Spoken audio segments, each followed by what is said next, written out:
Welcome to Week 2 of the 2025 Sips and Simulation season. We're starting off the week with a Thursday night football matchup between the Green Bay Packers and the Washington Commanders. Despite being in the same division, this is the first time these two have played each other in nearly 3 years. Will Jesus Daniels pack up the cheeseheads, or is it true that love wins? We'll see in the simulation, but first, let's make today's drink an Allagash Rickey.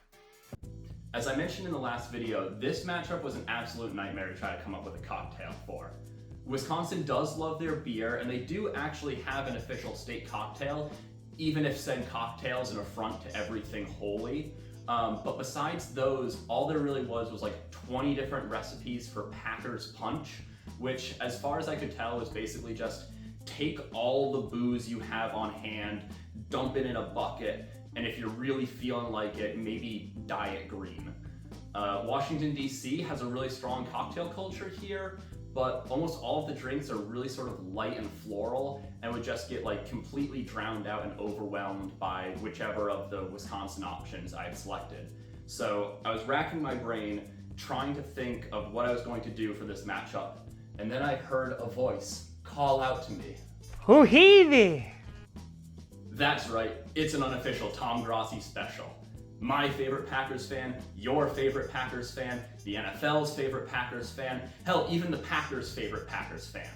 The man of many jerseys and a true agent of chaotic good, as soon as I had this realization, I knew this was what the combination had to be.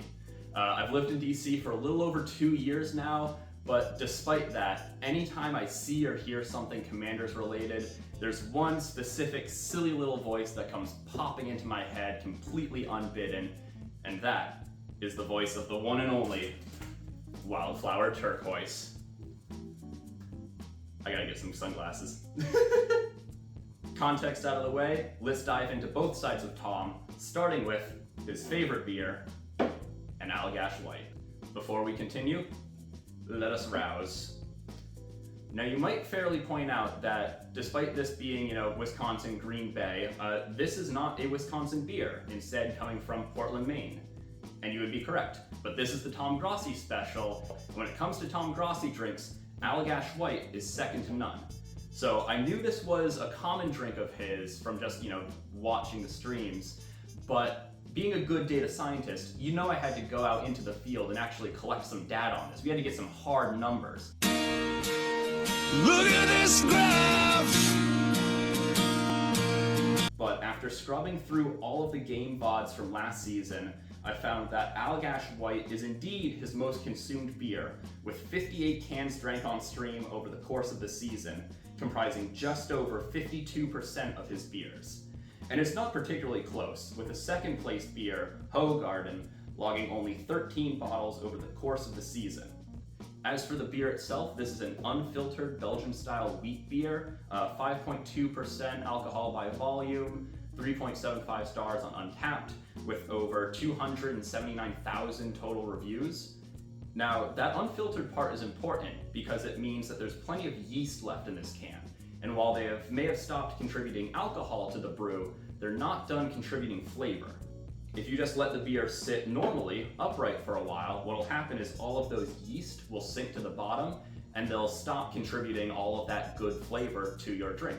So as a result, we tip it upside down and give it a little bit of a brief swirl before drinking. But mini beer lesson over, let's now go to DC. Now, I would love to do a drink featuring some of Wildflower's stash, but sadly, that would put me on the wrong side of the law and a couple of company policies. There's some really interesting work going on with CBD and THC drinks, but sadly, those are off the table for me. So instead, I'm gonna do a DC original drink and add a little bit of Wildflower energy to it. That drink is the Gin Rickey, invented in Shoemaker's bar in DC in the 1880s. I'm probably pronouncing that wrong. I don't know, Shoemakers? She shoe on my make, sorry. This is a very well documented drink, though credit for it is generally sort of split between the bartender who actually mixed it at Shoemaker's, George Williamson, and the man who invented and popularized it, Democratic lobbyist Colonel Joe Rickey. There's a lot of fascinating history around Shoemakers and Joe Rickey, though sadly a lot of that is kind of outside the scope of this video. An interesting note is that the drink was actually originally created with whiskey, but sometime in the 1890s, people started making it with gin instead, which is when the popularity of this drink really started to explode. It's actually even explicitly called out in The Great Gatsby. The drink itself is remarkably simple, just gin, lime juice, and soda water served over ice. Since there's no sugar, it's relatively dry, but the tartness from the lime combined with the floral effervescence from the gin and the soda water really makes it taste like air conditioning in a glass. That's how this drink is most often described. All right, so for our Allagash Rickey, we are basically going to be making the gin Rickey, but substituting in the Allagash White for our soda water, and then adding our special little wildflower ingredient, Elderflower Liqueur. So the most well-known Elderflower Liqueur is the one I have here, Saint Germain, which has this sort of delicate sweet floral flavor with these notes of like exotic citrus, sort of think yuzu, that kind of flavor. Obviously we have the wildflower connection through the floral element of this liqueur, but I also think the sweetness of it really works as a nice way of sort of capturing his blissful personality. Drugs and alcohol. So the final spec for this drink is going to be 1 ounce of gin. I knew when I was making this one that I wanted to use a super floral gin because obviously wildflower. So because, as you just saw in the last episode, I killed my old bottle of Beefeater, I was able to go out and sort of take my pick from the selection. I ended up going with this St. George Bocanivore gin, which I tried a little bit of, and it sure is floral. Like this is doing exactly what I want it to do. Really sort of a punchy floral note, which hopefully will come through in the final drink. Whew. Oh yeah, you can smell it from there. So 1 ounce of that goes in. And then for our lovely little elderflower liqueur, I mean, look, this is the most like Art Deco's Great Gatsby thing I've ever seen. You're going to do a 1/2 ounce of that. So that's going to add some sweetness, add some additional sort of citrus to it, some floral notes. Really just, you know, another modifier sort of introduced here. Oh, I left the fridge door open. All right, and then finally, we need our lime juice. We are going to do 3/4 of an ounce. This will add some nice acid to it, sort of cut through any sweetness we might have in there. I'm going to be really interested to see how that lime juice plays with the notes from the Allagash White, those sort of citrus yeasty notes. Give those a brief shake just to get them all chilled and well acquainted.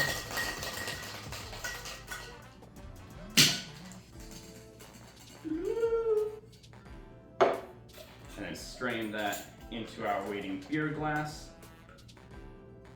This is an awesome beer glass that I got as a Christmas present, I believe, a little while ago.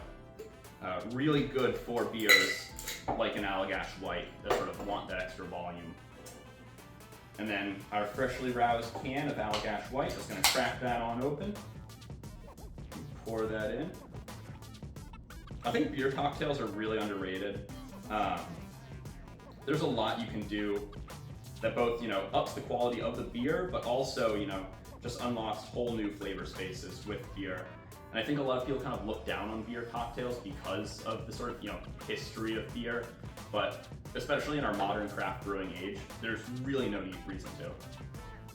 So all that said, this is our Allagash Rickey, maybe a Tom Rickey, if you will.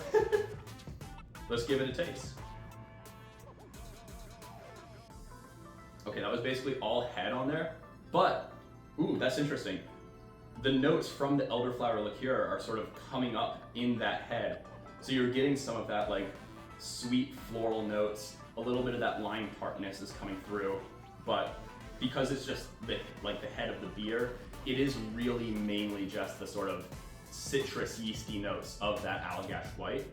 Let's see if we can get some more of the mixture itself, the good stuff.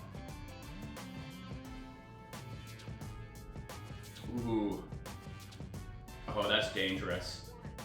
So that does not read as any stronger than a normal Allagash White. Like, you could, it's different. It definitely, like the flavors are different.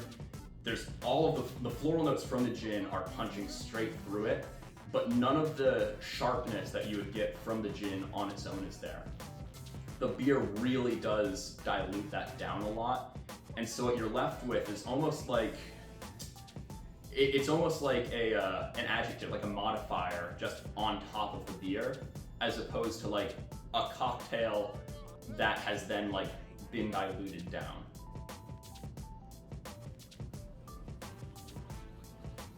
Oh yes, that's simply delightful. Oh, that's so good. Well, beer in hand, let's get into the simulation now. The Packers got the ball first in our simulation and proceeded to very methodically march down the field. Lots of short passes and Josh Jacob runs, getting them all the way down to the 13-yard line, where Jordan Love takes off scrambling, diving just shy of the end zone, putting the Packers at the 3-yard line. As a reward, Josh Jacobs gets the ball, stiff arms Mike Sainristil into the dirt, and bounces his run outside to pick up the touchdown. Packers up 7-0 to start. Now, I know the main reason Washington traded Brian Robinson is because they felt like they had good depth at running back with Bill, but Madden seems to think the reason was just because Jaden Daniels can do all of their rushing, as he picks up 19 yards and gets spun like a Beyblade on this scramble. A minute later, Jaden Daniels connects with Zach Ertz to tie the game up at 7. Now, despite this being an offense-heavy game, both defenses still did make some big plays, with the Packers stuffing the run on 3rd and 1, and Washington getting a huge sack in the red zone, which ultimately resulted in the Packers having to settle for a field goal. Now, everybody in DC wanted the Commanders to pay Terry, and this play is why: a huge 72-yard touchdown to give Washington their first lead of the game, 14-10. However, the Packers ran a great 2-minute drill, making it all the way to the 4-yard line before finding Tucker Kraft to go up 17-14 before half. Now, the Commanders did manage to get within field goal range, but Matt Gay pulled this kick wide right, so the Packers retained their 3-point lead at the half. However, Washington wasn't sweating it too much, as they killed basically the entire third quarter on their initial drive, which ended in a chip shot field goal to tie the game up. Green Bay decided they didn't want to continue this ball control baloney anymore though, opening their very next drive with a 73-yard Tucker Kraft touchdown. He broke free of one defender, and from there, it was off to the races. Commanders' following drive, from the 17, Jaden Daniels splits the defense and slides just shy of the end zone, very reminiscent of Love's scramble in the first half.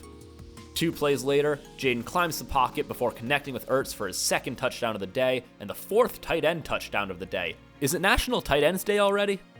Lest we get carried away with all of this scoring, the Packers' next drive made it all the way down to the 6-yard line, but this Commanders defense comes up big with a 3rd down sack, forcing the Pack to kick a field goal, going up 3 in the 4th quarter. Around 2 minutes left in the 4th, from the 22-yard line, Jaden Daniels takes off and turns this into a foot race, beating every defender to the end zone, scoring the go-ahead touchdown. Green Bay's comeback attempt makes it to the 47-yard line, but again the Commanders come up with a huge sack, giving their dominant offense a chance to ice this game. However, this offense seems to get performance anxiety, as they go 3 and out, including an incompletion, giving Green Bay the ball back with a minute and 1 timeout left.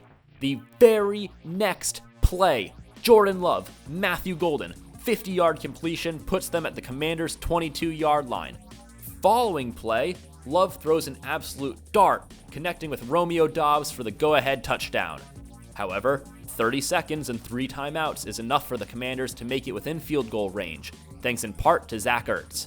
And from 45 yards out, Matt Gay redeems himself, making the field goal, tying this game up, and sending us to the first primetime overtime of this series. Now, Commanders got the ball first, and capped off their opening drive with a 44-yard Noah Brown touchdown.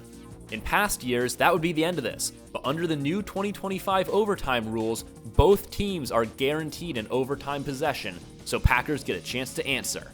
And sure enough, the Packers offense rises to the occasion, marching all the way down to the 3-yard line before connecting with Christian Watson, who should be injured out until week 5, for the tying touchdown with 2:30 left.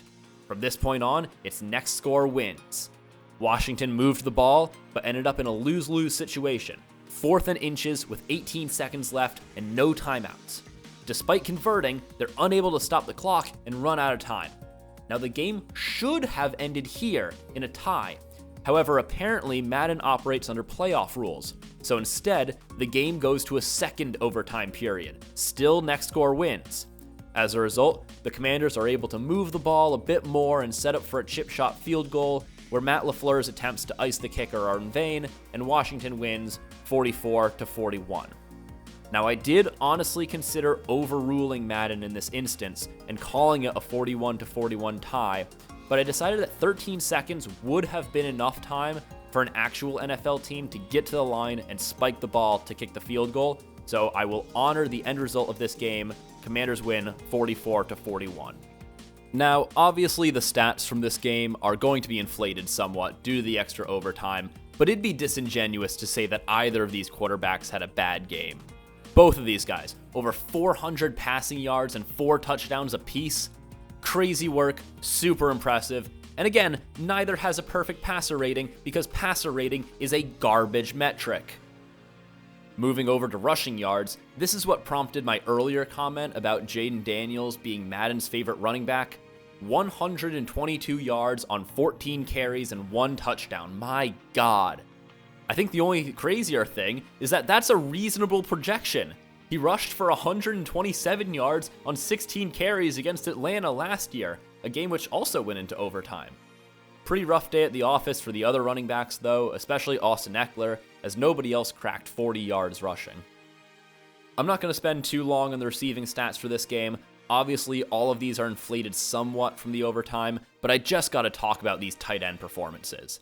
Now, Zach Ertz had what we in the business call a vintage performance, putting up the kinds of numbers you saw at his peak around 2018. 9 catches for 112 yards, 2 touchdowns, great game. Tucker Kraft put up frankly unbelievable numbers. 173 yards is basically double his best single game performance, and only 40 yards off Shannon Sharp's single game record for tight ends.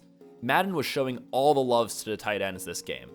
And of course, if you're interested in somebody lower on the depth chart, here's the rest of the receiving stats. You can pause if you want to check these out in more detail. Now, if we flip over to the Monte Carlo stats, we can see that it, of course, tamps down expectations for QB performance and shows far more love to Josh Jacobs and Bill. Again, the Monte Carlo sim is very capable of having running back committees, whereas Madden prefers to simply spam the player highest on the depth chart unless an injury occurs. Also, as this simulation was run after the Madden footage was recorded, you can see I remembered to remove Christian Watson from the Packers' active roster. Finally, we've got a new occurrence on the Monte Carlo score front, as the most common outcome of the simulation was a 21-17 Packers victory. I think it's really interesting that the first team to have a field goal in their most common score is also one of the teams that's the most prolific fourth down teams, going 20 for 23 on fourth down conversions last year. Accounting for the full distribution of outcomes, the average result from the Monte Carlo simulation was quite similar, a 20-16 Packers victory. Do you agree with the simulations, or do you envision a different future? I'm looking forward to hearing your thoughts down in the comments. As a reminder, our drink for this matchup is the delightfully floral Allagash Rickey. If you decide to make it, please let me know what you think, and I'd love to hear your suggestions for what drink should be your team's representative. Stay curious, stay thirsty, and I'll see you in the next one.